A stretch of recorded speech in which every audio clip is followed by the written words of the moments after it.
जी कैफ और आज के लेक्चर का आगाज करते हैं। लेक्चर 45 चैप्टर पढ़ रहे थे हम, चैप्टर 10 जो किससे रिलेट करता है? एजेंट से। एजेंट से इसमें दो ही कंसेप्ट है हमारे।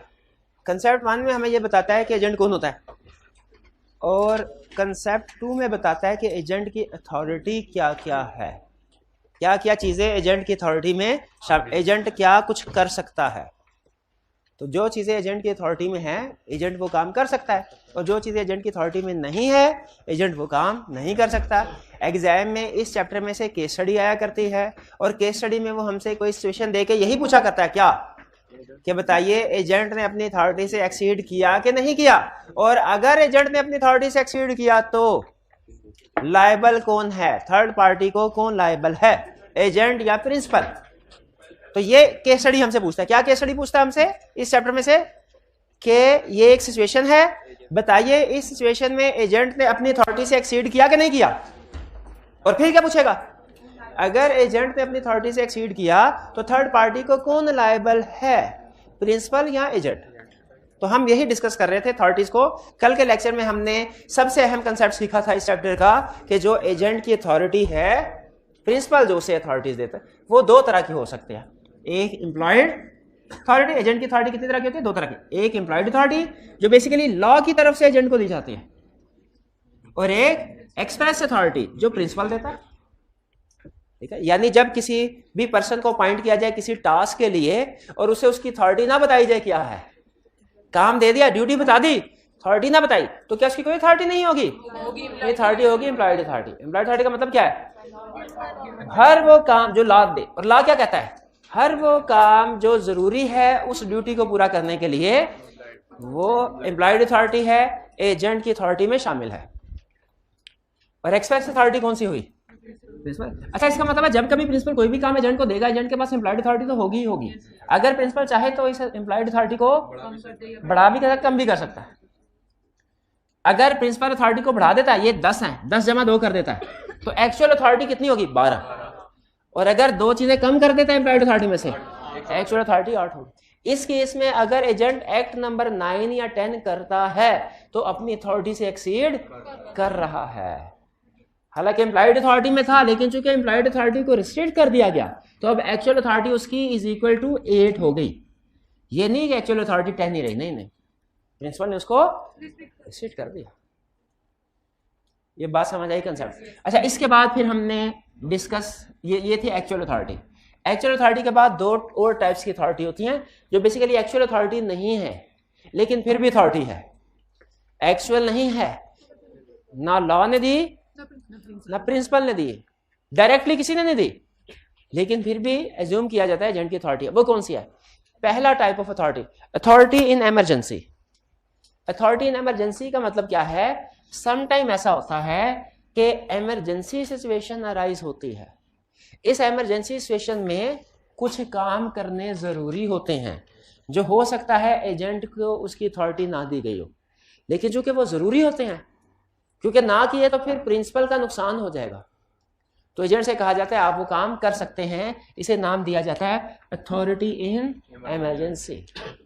इसकी क्लासिक एग्जाम्पल वो हमें समझाता है, कहता है फर्ज कीजिए प्रिंसिपल ने एजेंट से कहा कि आप मुल्तान से लाहौर आम लेके जाइए और आपने लाहौर की मंडी में जाके ये आम बेचने हैं। ठीक है, 250 रुपये किलो के हिसाब से। एजेंट आमों की पेटियां लेके चला मुल्तान से और लाहौर की तरफ। रास्ते में फर्ज कीजिए फैसलाबाद के करीब पहुंचा तो उसे पता चला कि आम अब मजीद आगे गए ना तो खराब हो जाएंगे, और इनकी वैल्यू 250 दूर की बात है, 100 रुपये में भी कोई नहीं खरीदेगा। अब वो फैसला करता है कि फैसलाबाद की मार्केट में ही इन्हें 150 के हिसाब से बेच दे, फैसलाबाद की मार्केट में ही। हालांकि इसकी उसे इजाजत नहीं थी, अथॉरिटी नहीं थी, लेकिन सिचुएशन ऐसी अराइज हो गई, सिचुएशन ऐसी अराइज हो गई कि अगर इसके ऊपर अमल नहीं किया तो प्रिंसिपल को नुकसान हो जाएगा। लॉ कहता है इस सूरत हाल में एजेंट की अथॉरिटी है, बल्कि ना सिर्फ अथॉरिटी है बल्कि एजेंट की ड्यूटी है कि इस सूरत हाल में प्रिंसिपल को नुकसान से बचाने के लिए फौरी तौर पे कोई एक्शन लेने की जरूरत है तो वो ले सकता है, वो ले सकता है। यानी इन आमों को वो फैसलाबाद में बेच, क्योंकि अगर ये काम ना किया, लाहौर तक गए, तो प्रिंसिपल को ज्यादा नुकसान होगा।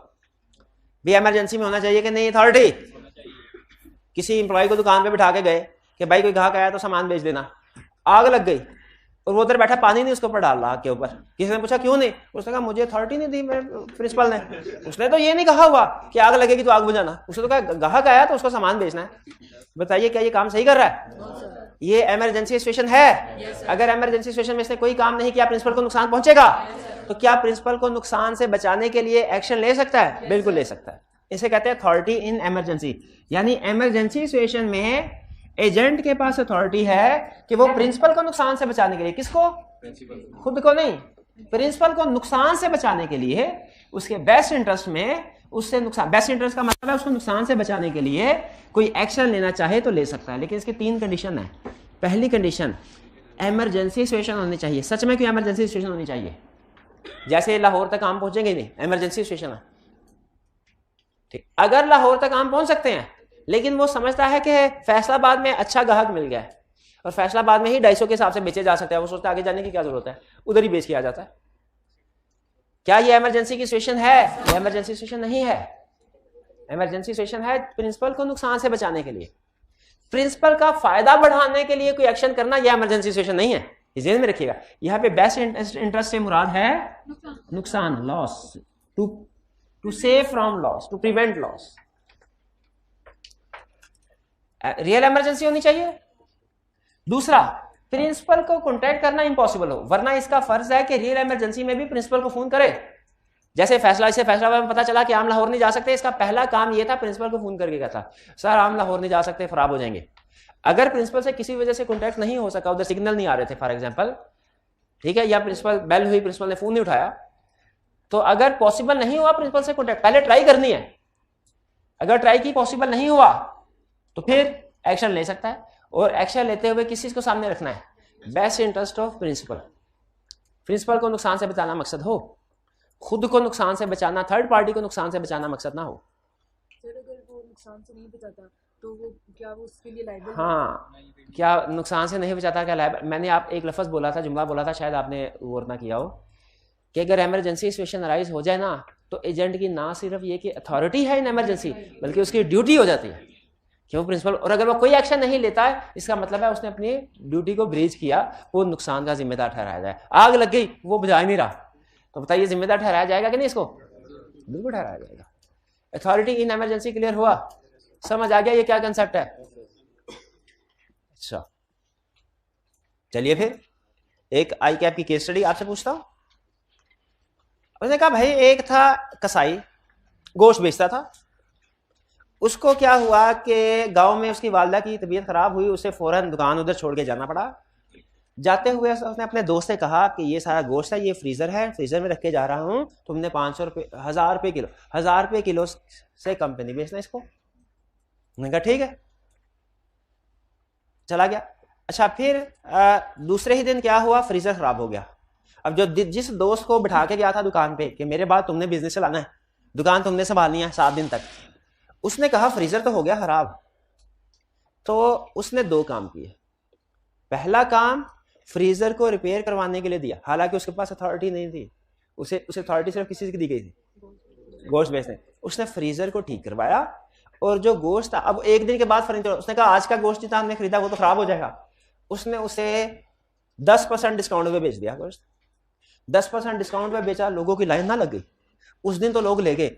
अगले दिन जब उसने सोचा, उसने कहा ये तो अच्छी मार्केटिंग स्ट्रेटजी आई है, 10% प्राइस कम होना तो ग्राहक बहुत ज्यादा आते हैं। उसने अगले दिन कम प्राइस के ऊपर ही सेल करना शुरू कर दी, अच्छा खासा सेल हुआ और प्रॉफिट बढ़ा। 7 दिन के बाद जब दोस्त वापस आया, उसे सारी सिचुएशन का पता चला। उसने कहा लाओ मेरे पैसे निकाल लो जो मुझे नुकसान हुआ। बताइए कौन सा नुकसान हुआ उसको? पहला क्वेश्चन मेरा, तरतीब से चलते हैं। क्या फ्रिज रिपेयर करवाने के एक्सपेंसेस प्रिंसिपल को रीपे किए जाएंगे? फ्रिज खराब हो गया, क्या इस ड्यूटी उसको दी गई थी उसे पूरा करने के लिए फ्रिज को रिपेयर करवाना जरूरी था? कि वो फ्रिज को खराब ही रहने कहता मेरे पास अथॉरिटी आई नहीं, 6 दिन सो जाता। तो बताइए उसकी अथॉरिटी में है कि नहीं? बिल्कुल है। इसका मतलब है फ्रिज रिपेयर करवाना ऑथोराइज्ड एक्ट था ये सही किया उसने। दूसरा काम, गोश्त अगर जो पहले दिन वाला जो गोश्त ना बेचते तो खराब हो जाता, क्योंकि फ्रीजर खराब था, डिस्काउंट पे बेचना पड़ा, क्या सही किया?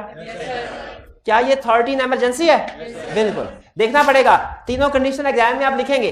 पहले रियल इमरजेंसी थी, बिल्कुल थी, उसने कांटेक्ट करने की कोशिश की और प्रिंसिपल को कांटेक्ट ना हुआ, और उस एजेंट ने प्रिंसिपल को नुकसान से बचाने के लिए एक्ट किया हो, तो यस, फिर तीनों कंडीशन पूरी हो रही है तो फिर वो कर सकता है। जब जैसे बज़ाहिर इस केस में रियल इमरजेंसी है, ठीक है, और उसने प्रिंसिपल को नुकसान से बचाने के लिए 10% डिस्काउंट दिया, वरना तो सारा खराब हो जाता गोश्त। तो अगर इस प्रिंसिपल से, जो कि क्वेश्चन में नहीं बताया, लेकिन अगर प्रिंसिपल को कांटेक्ट करने की भी कोशिश की गई थी, तो इस सूरत हाल में एजेंट लायबल नहीं। क्यों भला? क्योंकि ये 13 केस ऑफ इमरजेंसी का केस बन जाता है। ये भी तो 13 केस ऑफ इमरजेंसी है, जैसे आम खराब हो सकते थे, गोश्त भी खराब हो सकता था। लेकिन बाद में अगले दिनों में हाई सेल्स देख के, लोगों का अच्छा रिस्पॉन्स देख के 10% डिस्काउंट दिया गया अगले। क्या ये एक्ट ठीक है? ये 10% जो कम प्राइस कम पे की गई ना, ये कंपनसेट करेगा एजेंट। क्यों? इसने अपनी अथॉरिटी को एक्सीड किया है। एक्सीड उसे 1000 रुपए के हिसाब से कहा गया था, 1000 रुपए के हिसाब से ही सेल करनी चाहिए थी उसको, इसने अपनी अथॉरिटी को एक्सीड किया है। क्या ये 13 केस ऑफ इमरजेंसी का केस नहीं है? में से प्रॉफिट तो बढ़ रहा है, लेकिन 13 केस ऑफ इमरजेंसी में कहते हैं नुकसान से बचाने के लिए किया गया, प्रॉफिट नहीं बढ़ाना। अथॉरिटी इन इमरजेंसी क्लियर हो गई? चलिए, एक्चुअल अथॉरिटी में इंप्लॉयड और एक्सप्रेस का फर्क बता दिया, 13 इमरजेंसी में तीनों कंडीशन बता दी। अब लास्ट, अपेरेंट या ऑस्टेंसिबल अथॉरिटी। अपेरेंट या ऑस्टेंसिबल अथॉरिटी का मतलब क्या है? जाहिर, असल में नहीं है, जाहिरी है। 2 एग्जांपल्स दे रहा हूं, 3 एग्जांपल, 1 बाय 1 समझ ली तो कंसेप्ट यही खत्म। पहली एग्जांपल, मैं इन भाईजान को जानता भी नहीं, ये ऐलान करते फिरते हैं कि ये मेरे एजेंट है, मेरे एजेंट है। थर्ड पार्टी ने इनके साथ एग्रीमेंट कर लिया, बताइए मेरे पे बाइंडिंग है? मैं जानते नहीं इनको, ठीक है, क्लियर। दूसरा केस, असल में ये मेरे एजेंट नहीं है, मैंने सारे लोगों के सामने कह दिया ये भाई मेरे एजेंट हैं, ये मेरा गाड़ियों की खरीदो फरोख्त का काम संभालते हैं, हालांकि एजेंट नहीं है। जैसे बात आता था, पास बैठा हो, कोई आगे पूछे पास कौन बैठा, भाई है, अपना भाई है। असल में भाई तो नहीं होता, लेकिन रिप्रेजेंटेशन दे दी जाती है, भाई अभी अपना भाई है। उसी तरीके से असल में एजेंट नहीं था, दूसरे लोगों के सामने क्या रिप्रेजेंटेशन दी, ये भी अपना एजेंट ही है, गाड़ियों के काम संभालता है। असल में एजेंट नहीं था, रिप्रेजेंटेशन दी प्रिंसिपल ने कि ये एजेंट है, असल में नहीं था, रिप्रेजेंटेशन दी। इस रिप्रेजेंटेशन की बेस पे, किसकी बेस पे? इस रिप्रेजेंटेशन की बेस पे, किस बेस पे? इस रिप्रेजेंटेशन की बेस पे थर्ड पार्टीज ने एग्रीमेंट कर लिया। इसने थर्ड पार्टी को कहा जी मेरे प्रिंसिपल की गाड़ी आने वाली है दुबई से, अगर आप कहें तो आपके लिए 20 लाख में बुक कर दूं, लाइन 20 लाख। इसने कोई ट्रांजैक्शन कर दी, क्या वो ट्रांजैक्शन प्रिंसिपल पे बाइंडिंग है? यस, ये ट्रांजैक्शन बाइंडिंग है। हालांकि एक्चुअली वो एजेंट नहीं है, लेकिन उसे रिप्रेजेंट किया गया, इस रिप्रेजेंटेशन की बेस पे दूसरे लोगों ने, थर्ड पार्टी ने एक्ट किया, तो प्रिंसिपल बाइंडिंग हो गया। अब इसका मतलब है इसने जो काम किया बिल्कुल ऑथोराइज किया, लेकिन इस अथॉरिटी, चूंकि एक्चुअल अथॉरिटी नहीं है, इसको कहते हैं पेरेंट या ऑस्टेंसिबल अथॉरिटी। पेरेंट या ऑस्टेंसिबल अथॉरिटी। ये एग्जांपल समझ आई कि नहीं आई? इस एग्जांपल को ध्यान देखिए, एजेंट के कंसेप्ट हमारे पार्टनरशिप नेक्स्ट चैप्टर में भी आएंगे। एजेंट के सारे कंसेप्ट पार्टनरशिप में, क्यों? एक लाइन की वजह से जो पार्टनरशिप में लिखी है, पार्टनरशिप में एक लाइन लिखी है जिसकी वजह से एजेंट के सारे कंसेप्ट, एक्सीडिंग अथॉरिटी वाला भी, इमरजेंसी वाला भी, ऑस्टेंसिबल अथॉरिटी, पेरेंट अथॉरिटी वाला भी, एक लाइन। वो लाइन पता क्या है? पार्टनर्स एक दूसरे के एजेंट हैं, पार्टनर्स एक दूसरे के एजेंट है। इस एक लाइन की वजह से, लाइन कहाँ लिखी है? पार्टनरशिप एक्ट में। इस एक लाइन की वजह से एजेंसी के जितने भी कंसेप्ट्स हैं वो पार्टनरशिप में भी आ गए। तो इसलिए ध्यान से पढ़िए इस टॉपिक को, ये टॉपिक इस टॉपिक में तो हम है ही है, पार्टनरशिप में भी हम। भाई इस सूरत, इसको क्या कहते हैं? पेरेंट या ऑस्टेंसिबल अथॉरिटी। कब? जब रिप्रेजेंटेशन दी कि ये एजेंट है, असल में नहीं था, रिप्रेजेंटेशन दी, इस रिप्रेजेंटेशन की बिहाफ पे थर्ड पार्टीज ने एग्रीमेंट किया, प्रिंसिपल लायबल। दो पहले बताया कि पहली एग्जांपल क्या दी, मैं इसको नहीं जानता, इसने कहा एजेंट है, मैं लायबल में। अच्छा, इसमें वैसे लॉ एक ऑप्शन देता है मुझे कि मैं अगर चाहूं तो इस एक्ट को रेटिफाई कर सकता हूं। बात समझ आई? मैं अगर चाहूं तो इसके एक्ट को रेटिफाई का क्या मतलब समझाया हुआ है? Subsequent approval. पहले तो ऑथोराइज नहीं था, लेकिन बाद में ऑथोराइज कर दो, लेकिन वो मेरी मर्जी है, इसकी नहीं। मैं देखूंगा प्रैक्टिकली, अगर मुझे इस ट्रांजैक्शन से फायदा होता हुआ ना, मैं कहूंगा ठीक है शाबाश, और अगर नुकसान होता हुआ, मैं तो जानता ही नहीं इसको, ये कौन है, मैं तो नहीं जानता, मैंने कभी रिप्रेजेंटेशन भी नहीं दी हुई। यह है पहला केस, जब इसने खुद से किसी को रिप्रेजेंटेशन दी और उसने इसके साथ एग्रीमेंट कर लिया, इसमें मैं लायबल। दूसरा केस, जब मैंने रिप्रेजेंटेशन दी कि ये मेरा एजेंट है, हालांकि असल में नहीं है, रिप्रेजेंटेशन दी, और इस रिप्रेजेंटेशन की बेस पे दूसरे लोगों ने इसके साथ एग्रीमेंट, मैं लायबल हूं कि नहीं? इस अथॉरिटी को क्या कहते हैं? Parent responsible. तीसरा केस, ये मेरा एजेंट था बाकायदा, मैं इसका प्रिंसिपल, इसने काम ठीक नहीं किया, मैंने नौकरी से निकाल दिया, क्या मुझे पब्लिक नोटिस देना चाहिए कि आज के बाद मेरा ये एजेंट नहीं है, इसके किसी कोलो फेल का मैं जिम्मेदार नहीं होगा, लेन देन का जिम्मेदार खुद होगा जो बंदा करेगा? पब्लिक नोटिस देना चाहिए। एजेंट को टर्मिनेट कर दिया, एजेंट को टर्मिनेट कर दिया, क्या इस टर्मिनेशन का पब्लिक नोटिस होना चाहिए? अगर नहीं दिया और जनरल पब्लिक एजेंट के साथ एग्रीमेंट कर लेती है, ये समझते हुए, क्या समझते हुए कि वो अभी भी एजेंट है, बताइए प्रिंसिपल लायबल है कि नहीं? लायबल है। कौन सी अथॉरिटी है? सेंसिबल या पेरेंट। इसका मतलब है जब कभी एजेंसी रिलेशनशिप खत्म हो, इसका मतलब है जब कभी एजेंसी रिलेशनशिप खत्म हो, एजेंट को टर्मिनेट किया जाए, क्या करना चाहिए? एजेंट या प्रिंसिपल में से कोई एक पब्लिक नोटिस दे दे। जी ये कंसेप्ट समझ आ गया आपको? ये थे हमारे कंसेप्ट 2। अब इसमें देखें, एक बहुत ही अहम चीज आपको बता रहा है बॉक्स में, पेज 144 में box, legal position agent exceed it's authority, ये हमने कल डिस्कस कर लिया था। आप अभी क्या करना है, मैं तब तक आपके क्वेश्चन सेट करता हूं, क्योंकि आपको पता है आज हमने प्रैक्टिस क्वेश्चन भी डिस्कस करने हैं, आज हमने एमसीक्यूज भी डिस्कस करने हैं। आपके पास 4 मिनट हैं, आप तब तक लर्निंग ऑब्जेक्टिव 2 कंप्लीट रीडिंग कर ले, और खास तौर पे एंड पे जो बॉक्स है ना, legal position if agent exceed authority, ये लाजमी पढ़ना, ये केस स्टडी में काम आएगा। ठीक है, तो आप इसकी रीडिंग कर लें, फिर इसके बाद मैं तब तक आपके क्वेश्चन सेट करता हूं, फिर क्वेश्चन और एमसीक्यूज की तरफ चलेंगे। जी पॉज कीजिएगा। जी रीडिंग आपने कर ली होगी, कोई क्वेश्चन पूछना चाहें तो पूछ लें। अच्छा, एक स्टूडेंट ने क्वेश्चन पूछा है कि सर आपने अपेरेंट या सेंसिबल अथॉरिटी में ये बताया है कि अगर प्रिंसिपल थर्ड पार्टी को ये रिप्रेजेंटेशन दे कि ये मेरा एजेंट है, असल में एजेंट नहीं है, रिप्रेजेंटेशन दे दे, तो पहला क्वेश्चन तो ये कि अगर एजेंट नहीं है तो वो रिप्रेजेंटेशन क्यों देगा? भाई देखिए, ये उसकी मर्जी है, हालात पे डिपेंड करता है। ये पार्टनरशिप में ज्यादा बेहतर तरीके से आपको कंसेप्ट समझ में आएगा। ठीक है, लेकिन जिस तरह मैंने आपको बताया ना, इनफॉर्म में हम किसी का दिल रखने के लिए कह देते हैं, यार तू तो अपना भाई है, बेफिक्र है, कोई बात नहीं, जब तेरी परेशानी हुई हम हाजिर हैं। ठीक है, और फिर बाद में जो होता है पता ही आपको।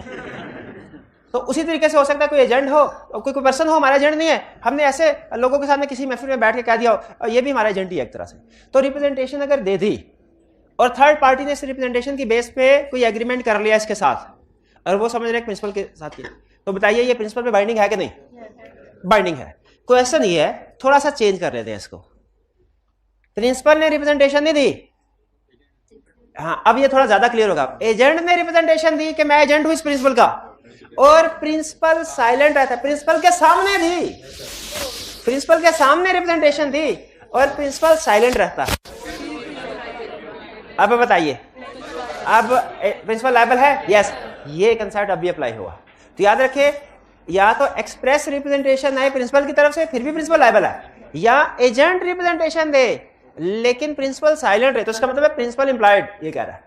लेकिन अगर एजेंट ने रिप्रेजेंटेशन दी, प्रिंसिपल को पता ही नहीं है कि कौन बंदा किधर बैठ के क्या रिप्रेजेंटेशन दे रहा है, तब प्रिंसिपल लायबल नहीं है, ये चीज ध्यान में रखिएगा। क्लियर होगी ये बात? चलिए और भी क्वेश्चन तो पूछ लो। एजेंट थर्ड पार्टी को कब लायबल होगा? देखें, अगर रिप्रेजेंट किया गया इसको एजेंट, और मैंने इसको रिप्रेजेंट किया एज एजेंट, और ये मेरा नाम लेके थर्ड पार्टी के साथ जो भी एग्रीमेंट करेगा वो एग्रीमेंट मेरे पे बाइंडिंग होगा। जैसे ये थर्ड पार्टी से एडवांस लेके भाग जाता है तो मैं लायबल हूं, क्योंकि मैं थर्ड पार्टी को कह चुका हूं मेरा एजेंट है। ये थर्ड पार्टी के साथ कोई कम रेट के ऊपर चीजें डिलीवर करने का एग्रीमेंट कर लेता है, मैं लायबल हूं, क्योंकि मैंने कहा भाई ये मेरा एजेंट है। तो इसीलिए ये अगर रिप्रेजेंटेशन दी गई किसी को, तो इस सूरत में प्रिंसिपल लायबल होगा अगर थर्ड पार्टी इस रिप्रेजेंटेशन की बेस पे एक्ट करे। एजेंट कब थर्ड पार्टी, अच्छा ये तो है प्रिंसिपल थर्ड पार्टी को लायबल है, एजेंट थर्ड पार्टी को कब लायबल होगा? वो भी हम डिस्कस करेंगे केस स्टडीज में, ठीक है जी। वो लेकिन वो आपको पता होना चाहिए कब होगा, थर्ड पार्टी नो या third party does not know वाला कंसेप्ट आएगा। और कोई क्वेश्चन? जी जी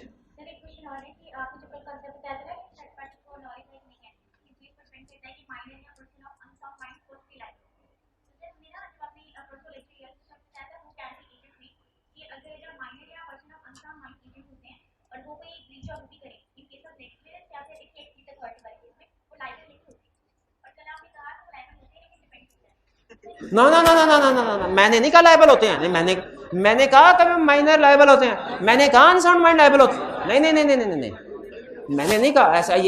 इतना बड़ा इल्जाम मेरे पे ना लगाए, ऐसे ना करें। मैंने परसों वाली बात तो कही है, कल वाली बात मैंने नहीं कही। परसों वाली बात क्या थी? इनका क्वेश्चन समझ आया? इन्होंने ये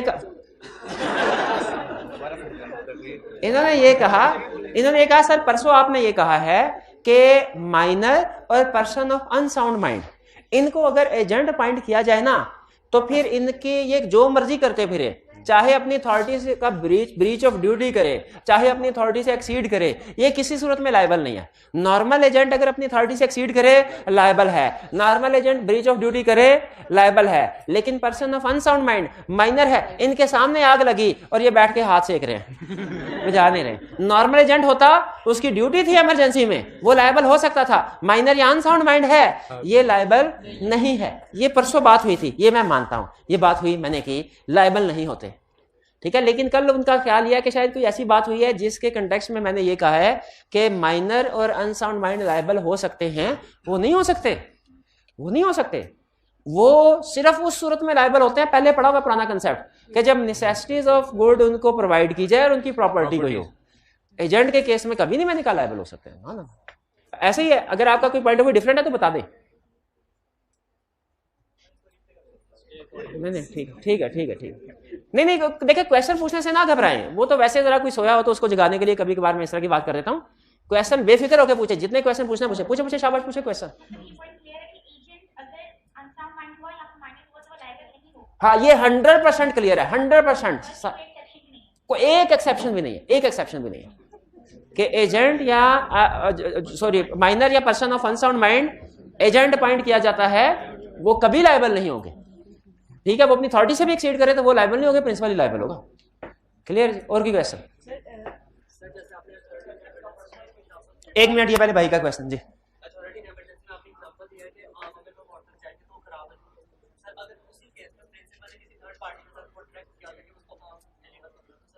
हाँ, अगर फर्ज कीजिए इसी केस में स्टूडेंट केस स्टडी को आगे लेके गए हैं, ये आमानी केस स्टडी, उन्होंने कहा सर फैसलाबाद में पता चल गया हम खराब हो रहे हैं, लाहौर तक नहीं पहुंच पाएंगे, लाहौर तक पहुंचेंगे मुरब्बा बन जाएगा उनका। उसने फैसलाबाद भेज दिए, लेकिन प्रिंसिपल ने लाहौर में किसी पार्टी के साथ एग्रीमेंट किया हुआ था। तो याद रखें, इस सूरत हाल में भी बेस्ट कोर्स ऑफ एक्शन यही है कि इसे फैसलाबाद में भेज दिया जाए, क्योंकि अगर प्रिंसिपल ने लाहौर में किसी पार्टी के साथ एग्रीमेंट किया भी हुआ था कि आपको हम आज आम पहुंचाएंगे, तो जब वो लाहौर पहुंचे, ना भी बेचे तो लाहौर पहुंचे तो खरीदेगा, फिर भी वो नहीं एग्रीमेंट। हाँ बिल्कुल, एग्रीमेंट तो पूरा उस सूरत में भी नहीं हो सकेगा। हाँ जी बिल्कुल, इसीलिए इसे भेज देना चाहिए। हाँ, ये सब्सिक्वेंट का सर, वो तो वो कंसेप्ट आ जाएगा सब्सिक्वेंट इम्पॉसिबिलिटी, सुपरवीनिंग इम्पॉसिबिलिटी, क्योंकि सब्जेक्ट मैटर डिस्ट्रॉय हो गया। तो इसलिए अगर कोई आगे कॉन्ट्रैक्ट किया हुआ बेफिक्र है, उसमें कोई प्रॉब्लम नहीं, वो हमने अब पूरा नहीं करना।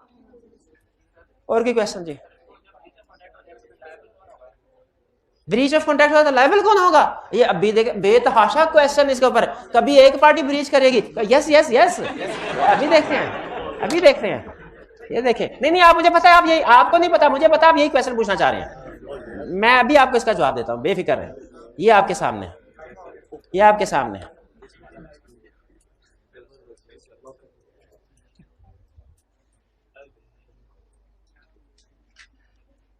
क्वेश्चन 7 से शुरू हो रहे हैं। An agent Akmal is acting on behalf of a principal Paras, he enters into a contract with another party Tariq. यानी एजेंट ने, अकमल ने पारिस के बिहाफ पे तारिक के साथ एग्रीमेंट किया, stating that he is acting as agent for Paris, और कहा कि वो पारिस के एजेंट के तौर असल में भी एजेंट है। तो सही बोल रहा है, जो सच बोल रहा है। However, Akmal has actually acted outside the authority, लेकिन एजेंट तो है, लेकिन उसने अपनी अथॉरिटी से एक्सीड किया है। इसका Paras refuses to carry out the terms of the contract, who is liable to Tariq? Paras liable था, गलत। अकमल लायबल, गलत। सर अगर पता हो, हाँ, डिपेंड करता है थर्ड पार्टी को नॉलेज है कि नहीं। If Tariq knows that Akmal is exceeding authority तो फिर एजेंट लायबल है, प्रिंसिपल लायबल नहीं। और if Tariq does not know कि एजेंट अथॉरिटी से एक्सीड कर रहा है, फिर कौन लायबल है? फिर प्रिंसिपल लायबल है थर्ड पार्टी को, लेकिन थर्ड पार्टी के साथ निमटने के बाद एजेंट लायबल है प्रिंसिपल को, क्योंकि उसने अपनी अथॉरिटी को, यानी अल्टीमेट लायबिलिटी एजेंट पे जाएगी जिसने गलत काम किया। हाँ, लेकिन घूम के, अगर थर्ड पार्टी को नहीं पता था अथॉरिटी से, तो फिर लायबिलिटी घूम के जाएगी एजेंट तक। और अगर थर्ड पार्टी को पता था कि एजेंट अथॉरिटी से एक्सीड कर रहा है, फिर भी थर्ड पार्टी ने एजेंट के साथ एक्ट किया, तो फिर लायबिलिटी सीधा एजेंट को जाएगी, थर्ड पार्टी से सीधा एजेंट को। क्लियर? इस सूरत में प्रिंसिपल सेफ साइड पे है, उसे कुछ भी नहीं करना। क्लियर हो गया मेरे भाई? इसमें कौन लायबल है? इस केस स्टडी में कौन लायबल है? डिपेंड करता है थर्ड पार्टी नोज। ये इस पॉइंट पे आप नहीं आ रहे कि third party knows third party does not, direct अपना कंक्लूजन दे रहे हैं। हालांकि समझाया है। अजम्पशन लेके एक चीज नहीं लिखनी, दोनों बतानी चाहिए। 8 Paras appointed Azam as his agent to sell his house by written power of attorney. Azam sold the house to Tariq, ये तो अच्छी बात हो गई। Now Paras wants to set aside the contract, can he do so? Set aside means cancel करना है। पहले खुद अथॉरिटी दी। अच्छा, घर बिकने से पहले अथॉरिटी कैंसिल की जा सकती है, आपको पता है? किसी को जो अथॉरिटी दे वो अथॉरिटी कैंसिल भी हो सकती, लेकिन काम करने से पहले जब एग्रीमेंट हो गया तब सेटिसाइड नहीं हो सकते। अब तो घर सेल हो गया, क्या ये एग्रीमेंट बाइंडिंग है प्रिंसिपल पे? नो। क्यों नो?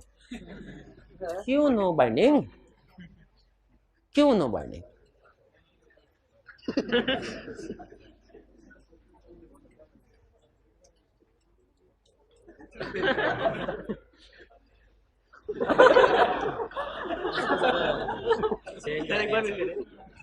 तो जिसने सर वो अगर थर्ड पार्टी कैंसिल करना चाहती है, हाँ, थर्ड पार्टी कैंसिल करना चाहती है, तो यानी कि प्रिंसिपल उससे यानी कि ब्रीच लेगा। हाँ, प्रिंसिपल उससे ब्रीच लेगा, ब्रीच वो प्रिंसिपल को पे करेगा। अच्छा, इसमें थर्ड पार्टी कैंसिल करना ही नहीं चाहती, इसमें तो पारस कैंसिल करना चाहता है। Paras wants to set aside, Paras cancel करना चाहता है। हाँ, वो लायबल है। पारस लायबल है किसको?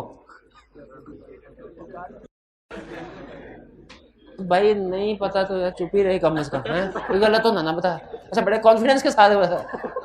भाई नहीं कर सकता सेट असाइड, कॉन्ट्रैक्ट हो चुका है, कॉन्ट्रैक्ट हो चुका है। कॉन्ट्रैक्ट कब हुआ? जब एजेंट ने घर बेच दिया, एजेंट ने घर बेच दिया तो इसी काम के लिए 30 दी थी, 30 पूरी होगी तो वैलिड है। अब सेटिसाइड नहीं हो सकता। छोटी सी केस स्टडी के ऊपर फंस गए हम लोग, ये हाल है। Paras appointed Atif as his agent to sell goods at his shop by verbal agreement. Verbal agreement तो कोई एग्रीमेंट नहीं होता ना, रिटर्न भी होता है एग्रीमेंट, वर्बल भी होता है। Atif sold the goods, now Paris wants to set aside the contract, can he do so? Act होने के बाद उसको सेट असाइड नहीं किया जा सकता। चीजें बेचने से पहले अथॉरिटी को कैंसिल किया जा सकता है, बाद में नहीं किया जा सकता। एक्ट वैलिड है। 10 the purchasing director of a company ordered a quantity of goods from a supplier, in doing so the director exceeded the scope of his express authority. Director ने अपनी अथॉरिटी से एक्सीड किया, because it is company's policy to purchase above a certain value must be approved by the managing director. क्योंकि इस amount की approval managing director को देनी चाहिए थी। डायरेक्टर छोटे लेवल का है, मैनेजिंग डायरेक्टर उससे सीनियर बंदा है, उसने सीनियर से अप्रूवल लिए बगैर खुद ही एग्रीमेंट कर लिया। Now company wants to set aside the purchase order, can he do so? Can he do so? बताइए, कंपनी के इंटरनल पॉलिसी एंड प्रोसीजर का थर्ड पार्टीज को नॉर्मली पता होता है क्या? नहीं होता, लेकिन अगर बता दिया जाए तो फिर पता हो भी सकता है। तो यहां पे बताइए, क्या कंपनी कॉन्ट्रैक्ट को सेट असाइड कर सकती है? डिपेंड करता है, किस चीज पे डिपेंड करता है? ये थर्ड पार्टी को नॉलेज था कि नहीं था। अगर थर्ड पार्टी को नॉलेज था कि ये डायरेक्टर अपनी अथॉरिटी से एक्सीड कर रहा है, तो ये कॉन्ट्रैक्ट कंपनी सेट असाइड कर सकती है और इसमें थर्ड पार्टी एजेंट से पूछेगी। लेकिन अगर थर्ड पार्टी को नॉलेज नहीं था कि डायरेक्टर अपनी अथॉरिटी से एक्सीड कर रहा है, इस सूरत में ये एग्रीमेंट कॉन्ट्रैक्ट वैलिड है। और क्या कंपनी लायबल है? कंपनी लायबल है। वो देख उधर लिखा हुआ है, उधर लिखा, वो जो लिखा हुआ है वो पढ़ेगा तो फिर समझ आएगी। इधर कौन सा बोर्ड लगा हुआ है?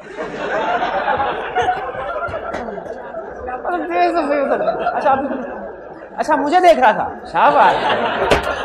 नहीं गलती तो मेरी हुई ना, फिर मैं सच्चा है। अच्छा मुझे उधर दीवार पे चढ़ के उधर घूमते हुए पूछ रहा था।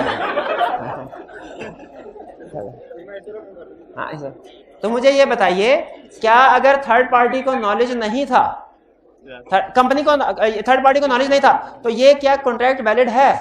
बिल्कुल। कंपनी अब इसको सेटिस्फाइड नहीं कर सकती, लेकिन फिर कंपनी किससे नुकसान पूरा करवाएगी? उस डायरेक्टर से जिसने अपनी अथॉरिटी से एक्सीड किया, एजेंट से। डायरेक्टर कंपनी के एम्प्लॉइज होते हैं, एजेंट होते हैं। क्लियर है? आगे चलते हैं। Amjad owns a shop in Quetta, living himself in Karachi. खुद कराची में रहता है, कोयटा में शॉप है। And visiting the shop occasionally, कभी कभार शॉप विजिट करने के लिए आता है। Shop is managed by Basit and he is in the habit of ordering goods from Dawood in the name of Amjad for the purpose of the shop. यानी normally क्या होता है, शॉप को मैनेज कौन कर रहा है? बासित। और बासित दाऊद को से ऑर्डर पे चीजें मंगवाता रहता है और पेमेंट भी करता रहता है। किसके भी हाथ है? इसका मतलब यह है कि ये रूटीन की प्रैक्टिस है। अच्छा एक चीज में रखिए, लॉ ये कहता है अगर मैंने इनको अथॉरिटी दी कि आप रूटीन में चीज खरीद सकते हैं और बेच सकते हैं, तो ये जो चीज खरीदेंगे बेचेंगे ये विद इन अथॉरिटी है। इससे एग्री करते हैं? अगली जी बात सुना है, मैंने इनको अथॉरिटी नहीं दी हुई चीजें खरीदने बेचने की, लेकिन ये चीजें खरीदते और बेचते हैं। पहली दफा चीज मेरी अथॉरिटी के बगैर खरीदी बेची, मैंने कुछ नहीं कहा। दूसरी दफा फिर खरीदी बेची, मैंने कुछ नहीं कहा। तीसरी दफा खरीदी बेची कुछ, और बाद में रूटीन बन गई, मुझे पता है मैं कुछ नहीं कह रहा। बताइए ये अथॉरिटी से एक्सीड कर रहे हैं? लॉ कहता है पहली दफा ये समझा जाएगा अथॉरिटी से एक्सीड करा है, उस वक्त एक्शन लेना तो ले ले। बाद में जब रूटीन बन गई तो ये आपकी तरफ से समझा जाता है एम्प्लॉयड, आपने उसको ये अथॉरिटी दे दी। तो यहाँ पे चाहे अमजद ने उसे नहीं भी अथॉरिटी दी, लेकिन वो क्योंकि उसने क्वेश्चन में बताया नहीं कि अथॉरिटी दी, लेकिन रूटीन में अगर तो अथॉरिटी दे दी तो फिर तो बेहतरीन सिचुएशन है ना, फिर तो अमजद लायबल है एजेंट के एक्ट्स के लिए। लेकिन अगर अमजद ने अथॉरिटी नहीं भी दी थी, तो चूंकि बासित रूटीन में चीजें परचेज कर रहा है अमजद का नाम लेके दाऊद से, तो अब अगर बासित दाऊद से कुछ चीजें मंगवाता है तो क्या अमजद लायबल है? बिल्कुल लायबल है, क्योंकि उसने विद इन अथॉरिटी ही काम किया एजेंट ने। ये बात समझ आई है? ठीक है कि अगर हमने एजेंट अपनी अथॉरिटी से एक्सीड करे, हमें पता चले, लेकिन हम साइलेंट रहें, कोई एक्शन ना ले, तो इसका क्या मतलब है कि हम इम्प्लॉयड अथॉरिटी, इम्प्लॉयड एक्सेप्टेंस दे रहे हैं। इम्प्लॉयड एक्सेप्टेंस इसी चीज का नाम है, इम्प्लॉयड एक्सेप्टेंस। ये केस स्टडी में कंसेप्ट यूज होगा आगे, ध्यान में रखें। अभी है 2 मिनट, छोटी सी केस स्टडी हो जाएगी, चुप करके कर। अनवर, ये टोटल कितनी केस स्टडीज है? 19 है। चलें ये छोटी सी करना है। Anwar is employed by Parveen residing in London to recover at Karachi a debt due to Parveen. Can Anwar start legal proceedings on behalf of Parveen to recover the amount? हाँ, परवीन है लंदन में, उसने कराची में अनवर से कहा कि मैंने एक बंदे से पैसे लेने हैं, जाओ उससे पैसे लेके आओ। तो इसका मतलब है उसने उसकी ड्यूटी लगाई रिकवर। क्या वो पैसे लेने के लिए लीगल केस कर सकता है? हर व्यक्ति कर सकता है जो जरूरी है ड्यूटी पूरी करने के लिए, तो वो कर सकता है। ठीक है। एक क्वेश्चन, वो पार्टी पैसे नहीं दे रही थी, अमजद ने उसकी सुपारी दे दी। नहीं सर, अनवर ने सुपारी दे दी, कुछ गुंडे बुलाए जिन्होंने उसको अगवा किया, उसकी ठुकाई की, वो पैसे देने पे रजामंद हो गया, फिर उसको छोड़ दिया। बताइए क्या ये एक्ट कर सकता था? नहीं। लॉ कहता है जो भी जरूरी एक्ट हो ना वो किया जा सकता है, लेकिन एक्ट के साथ लॉ ने एक लफ्ज ऐड किया हुआ है, लॉफुल एक्ट। हर लॉफुल एक्ट जो वो काम करने के लिए जरूरी हो, तो ये लीगल प्रोसीडिंग्स लॉफुल एक्ट है। आगे चल के एक और केस स्टडी आई थी जिसमें उसने कहा था कि उसने उसे मारकुटाई की उसके साथ, तो इसके लिए प्रिंसिपल लायबल है कि नहीं? हमने कहा ये अथॉरिटी में नहीं आता, ये उसकी अथॉरिटी, इसके लिए एजेंट लायबल है। ये समझा जाएगा एजेंट ने अपनी अथॉरिटी से एक्सीड किया। अगर एजेंट को इलीगल काम करे क्या समझा जाएगा? एजेंट ने अपनी अथॉरिटी से एक्सीड किया। अच्छा अब सुन लीजिए आखिरी बात, जिसको सुन के आप कहेंगे काश हमने सारी केस स्टडीज कर ली होती, काश हमने एमसीक्यूज भी अटेम्प्ट कर लिए होते। वो आखिरी बात सुन लें, वो ये कि जितनी भी केस स्टडी अब डिस्कस नहीं ना हुई 13 से ऑनवर्ड, वो आपके है होम असाइनमेंट, और एमसीक्यूज भी डिस्कस नहीं ना हुए, वो भी आपकी होम, इसके साथ एमसीक्यूज भी ऐड कर लें, एमसीक्यूज भी ऐड कर लें। हो गया ना, मैंने बता दिया ना, एग्रीमेंट रिटर्न लाजमी तो नहीं है, वर्बल भी होता है ना, लेकिन बहरहाल आपकी तसल्ली के लिए आपको बता देता हूं इसके साथ एमसीक्यूज भी शामिल हैं, एमसीक्यूज भी शामिल हैं क्वेश्चन नंबर 12 से ऑनवर्ड। आज का लेक्चर यहाँ पे ख़त्म करते हैं हम। अल्लाह हाफिज़।